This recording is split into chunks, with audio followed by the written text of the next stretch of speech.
në përjetimin e situatave më të pakëndshme për shkak të frikës, së paragjykimit të shoqërisë, nëse ndahen, se çka u thot baba, kur baba nuk i pranon më në shtëpinë ku ka jetuar më përpara. Si mendon ti? Pra si duhet të reagoj babai kur vajza i thot duhet ndahem për arsyet evidente cilat do të qofshin ato? Na jemi këtu dhe informohemi çdo ditë, shohim çdo ditë, jo vetëm te ne si popull, si kom, kudo që është ato. Ka familje të reja të cilët martohen ndoshta pa njoft partnerin e vet, pa njoft mirë. Dhe gjatë kohës atyre ju shfaqen ato anët të cilat nuk përputhën njëri me tjetrin. Dhe shumë normale që vihet deri te ndarje. Mirë po, këto duhet jenë familjet, ata të se duhet të ruajnë atë bashkësi të tyre, të krijem të familjes të rej. Deri në një pikë sa nëse gjendet një mundësi, një harmoni mes vetë, po nëse nuk ekziston mundësia e bashkëjetesës, e mira është që ndahen, po nuk do thotë që duhet luftojmë mes vete. Ndahen, vazhdojnë jetën secili përpara dhe nuk krijon armiqësi.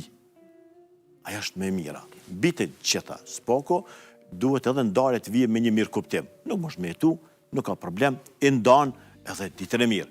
Më e mirë është një ndarje e hershme se sa një jetë e pa lumtur. Ka raste të tilla ku dhunshëm jetojmë bashkë, ose për hatër të fëmijës, ose për hatër të atina, ose për hatër tina, ajo dhunë. Jo, është më e mirë mbi gjitha, nuk ecen, faleminderit deri këtu, ndahesh të cilë rrugën e vetë edhe ditën e mirë. Mirë po, duhet të shpenzohen të gjitha mundësitë që mos të vihet deri aty. Mirë kuptimi, toleranca, mos me analizu çdo detaj, qoftë burrit, qoftë gruas. Derisa ku nuk shkelet kodi. Të tjerat janë normale. Flasim për raportet, si kemi pyet asnjëherë si jeni takuar ju me bashkëshortën tuaj. Çfarë historie, dashurisë fshihet prapa gjithë kësaj familje? Mati është e punë, mati është e punë. Sa vite keni bu bashkë? 36 vite. 36. 36 vite martesë me Zejnepet, me nusën time që kemi fatbardhën, fatlumën edhe fisnikun këtë në fotografi, për shë, kjo familja ime. Po. Fisniku sot kthehet prej Londrës me jetën, do të me vajzën me cilën pritet të martohen, si vjetë, i kanë ndru nazat, apo? Okej. Një lloj ceremonie kështu si tip fejese, urime. Faleminderit.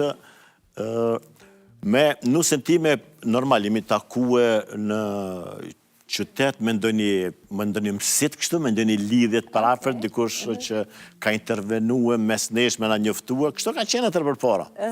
Edhe për pak kohë jemi martue. Për pak kohë, ndoshta mas 5-6 muajve të cilën jemi njoftë, edhe jemi martu, po është një lidhje familjare mes nesh, kështu që nusja ime është mbes një familje ku është halla ime martuar. Do të ndandrit të babes tim ose të gjyshtet tim. është një farë lidhje familjarë, është ku ne kemi pas një farë indikacioni ose një pik lidhës se njëftime. Kjo është. Çka ju ka bërë të dashuroheni me ta? Atëherë nuk kemi pas Facebook, nuk kemi pas Instagram, nuk kemi pas WhatsApp. Ku keni dalë, çka keni bërë?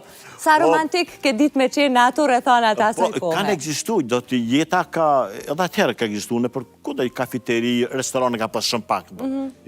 Aja pjesa më vitale ku ne kemi dalë ka qenë Korrec. Edhe aty delnim ndonjë kafe, diçka, çka po di kështu, edhe ajtë ndonjë shëtitje në për qytet, mramje si si shtëpinë e vetë, edhe s'ke pas ndonjë mundësi ma shumë. As të udhëtimi nuk kemi pas mundësi.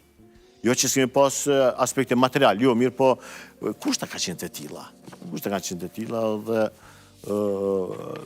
besoj që ndoshta më mirë ka qenë që ashtu, siç jemi njoftë, jemi martu, kemi kriju familje, në një familje që jemi të kënaqur të dytë dhe mirë. Këtë pikë jemi shumë okej, deri në këtë moment. Uroj që kështu të vazhdojnë të tjerë. Ajo ka qenë pranjur sigurisht në çdo moment, momente të lumtura, të bukura. Tash nuk kam jetuar çdo herë në Kosovë. Çdo herë unë kam jetuar në Kosovë. për kundër asaj që ne më shtetas Zvicra. Zvicra. Mirë po, nuk kam jetuan, kam qenë, jam këthy këta diçka, po kur Kosovë nuk kam lëshu, në asë një moment, në asë një sfid, në asë një telashe, edhe në gjdo aktivitet, që politik, që qëfarë dhe që ka qenë,